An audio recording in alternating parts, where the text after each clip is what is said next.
Well, I'm going to start this third tape by just saying, damn it.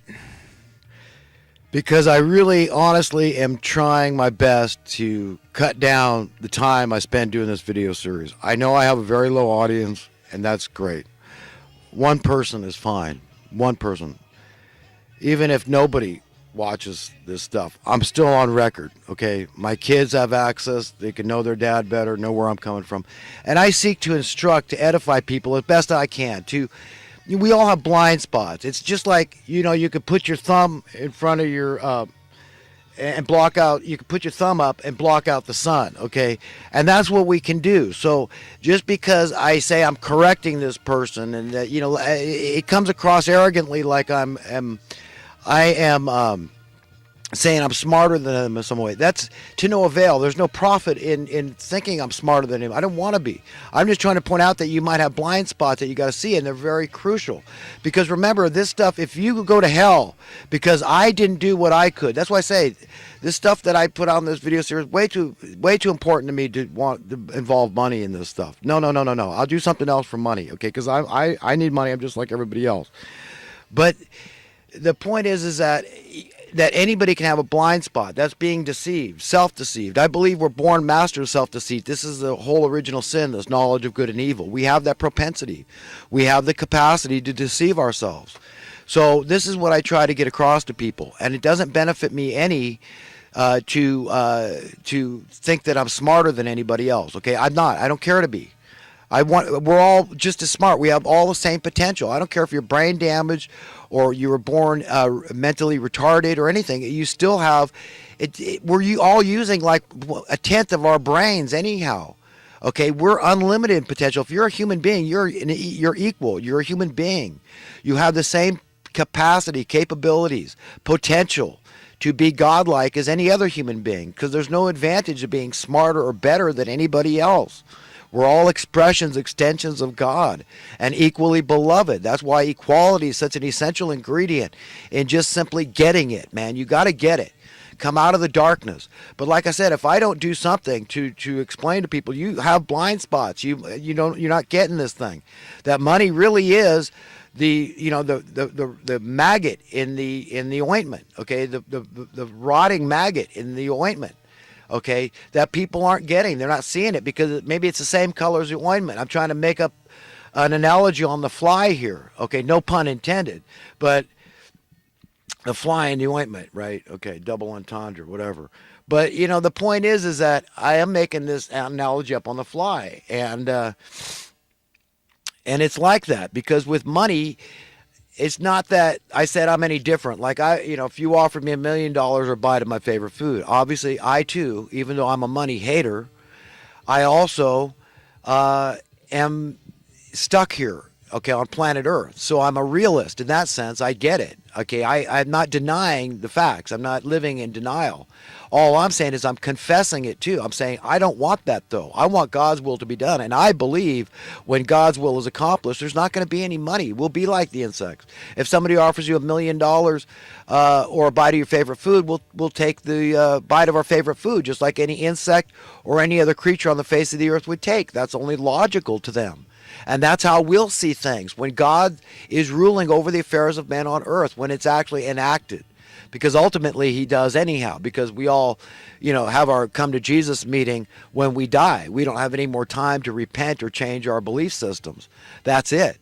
But understand what's written in the Bible when I talk about warning people. It is a warning. It's about salvation, where you go from here. So simply, in order that other people's blood is not on my head, on my hands, I have to do what I'm doing. And I'm shouting from the mountaintops, even if I come across in a foolish way and, wow, this guy, he's really excited and he's a little dramatic and all this crap. Hey, listen, it is, man. When we're talking life and death, where are we going from here? Okay, what our inheritance is going to be?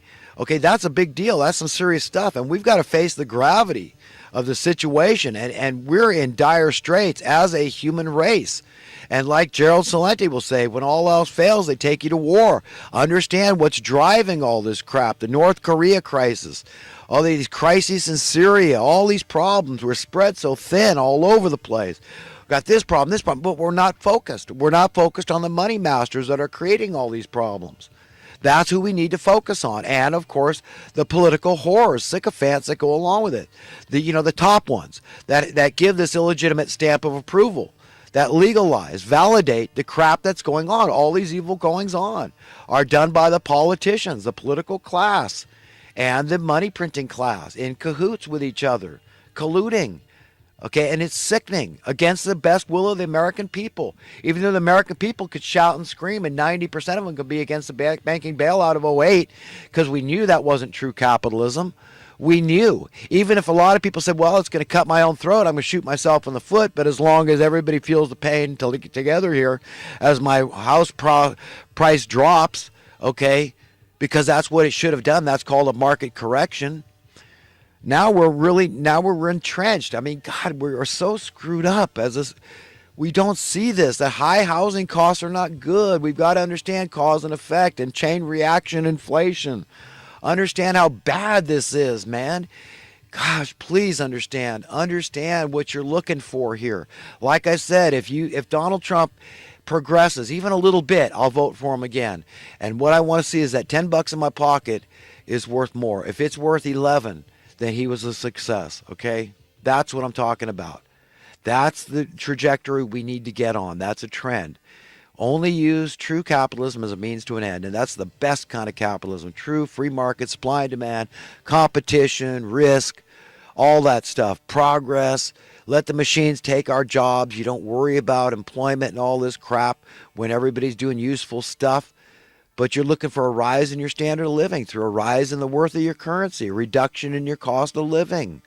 So simple. I cannot convey this. I cannot use more simplistic rhetoric to impart what I know to be true. Mathematically, I can prove it. And so the logic is on my side, and it's on anybody's side that's a proponent of the truth, the whole truth, and nothing but the truth. This is what we're looking for, and it's a way to solve all the problems. So name a problem that bugs you, a gripe that's just and warranted, and you're right to have that complaint, that supplication. And you say, God, you know what? Help us here, and try to reach out and enlighten humanity. Don't you see the evil in chemtrailing? Don't you see the evil in vaccines?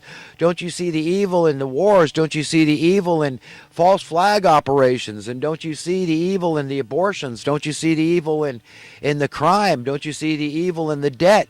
Don't you see the evil over here, over there? Okay? Yes, I do.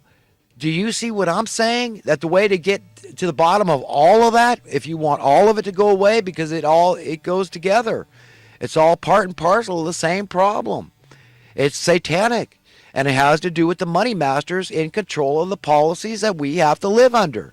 Them deliberately impoverishing the people. And you can't say, well, just because I'm okay, screw other people. You'll stand before God with that belief system, and that's what I'm trying to convince you not to do. That's what's going to get you to hell. So I'm the watchman on the tower warning you, saying don't do it. That's going to get you to hell. Don't do that. Prescribe to godly principles of equality, of prosperity, of freedom, of security. Not for some, but for everybody. It's not condoned. It's not sanctified by God if it isn't across the board, if it doesn't help everybody together as a species, okay? That's what we got to focus on. If America's going to be some shining light example for the world, we got to get our own act together. And we're so damn screwed up, man. I mean, it is like we're all mesmerized, under a spell, cursed with complacency and indifference toward the plight of other people. Well, gosh, get off it, man, and get with the program, the godly program of justice and mercy and righteousness on earth. Not for some, but for everybody.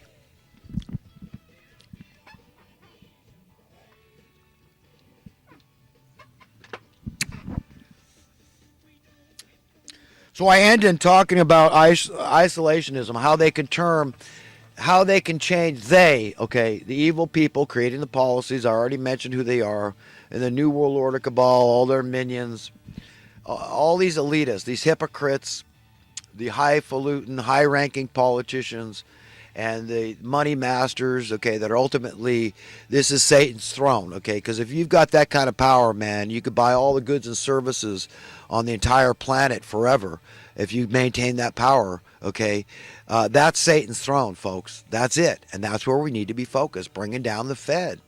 That's it, man. We the people need to at least control it. If we're going to have a Federal Reserve, a central bank that's influencing the affairs of people all over the world, then we the people need to have say-so. There's got to be checks and balances. There's got to be accountability. There's got to be oversight by the people.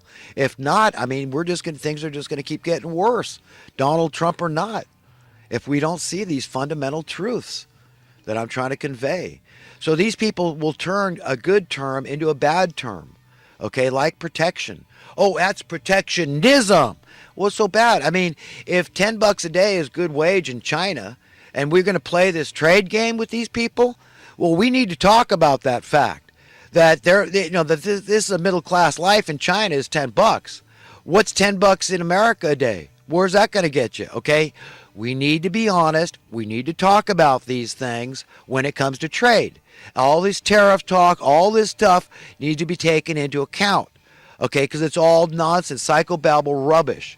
It's maddening to me that we keep on hashing this stuff out. This is the excruciating minutia I'm talking about, where we've got to be honest, and you see the trade imbalance as another aspect of the money masters. This is more of this rank, rancid policy they're shoving down our throats through just go along with it. It's pragmatic, it's practical. Just worry about your own numbers. Don't worry about other people. It's every man for himself. If you got to devour others, it's like cannibalism. That's what they're shoving down our throats. It's like social economic cannibalism, okay, is what they're foisting on us.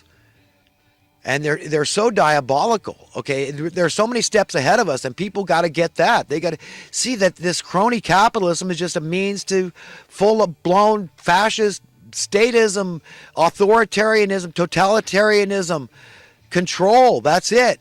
Communism, whatever. All the bad adjectives you can use. Okay, that's where it leads to where your government, your definition for government is not just confused and discombobulated.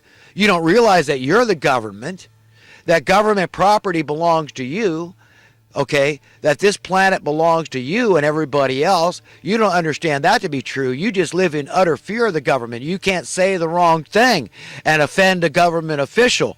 Okay, that's what we'll have if these people get their way. America will not be recognizable, okay? That's it. It'll be as if we just got smashed up in a head-on wreck with a semi-truck, okay? You're just smushed like a smushed fly, okay? That's all that's left of America if we lose free speech in America.